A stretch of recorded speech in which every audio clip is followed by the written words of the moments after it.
এই দিদি জামাই বাবু আমাকে নৌকায় করে নদীর মাঝখানে বেড়াতে নিয়ে যাবে বলছে, আমি যাব?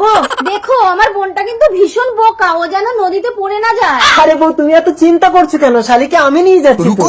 দুগ্গা দুগ্গা। জামাই বাবু জোরে জোরে মারো, আমার ভীষণ ভালো লাগছে। জামাই বাবু নৌকা আটকে গেল, যাচ্ছে না কেন? ও শালি, আমরা মিলন নদীর মরণ পাকে পড়ে গেছি, এক্ষুনি নৌকা ডুবে যাবে। আমার ভীষণ ভয় করছে, আমাকে বাড়ি নিয়ে চলো জামাই বাবু। শোনো শালি, মিলন নদীর মাঝখানে মধুর মিলন করলে তবেই আমরা বাঁচতে পারবো। তাহলে তুমি তাড়াতাড়ি আমার সঙ্গে মধুর মিলন করো, আমি বাড়ি যাবো। তাড়াতাড়ি এসো শালি, নইলে আমরা বাঁচবো না। আয় আয় বোন আয় আয়। দিদি দিদি মিলন নদীর মাঝখানে না ভীষণ মজা পেয়েছি। কি রে বোন, তুই পা ফাঁক ফাঁক করে হাঁটছিস কেন? হ্যাঁ গো বউ, তোমার বোনকে না বাঁচানো যেত না।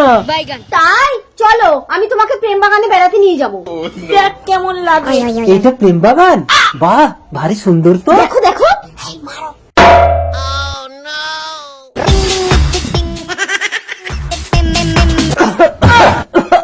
বউ বউ, আমি বেঁচে গেছি। না গো স্বামী, প্রেম বাগানের একটা শয়তান ভূত তোমাকে শ্মশানে নিয়ে যাচ্ছিল, আমি তার সঙ্গে প্রেম করে তোমাকে বাঁচিয়েছি।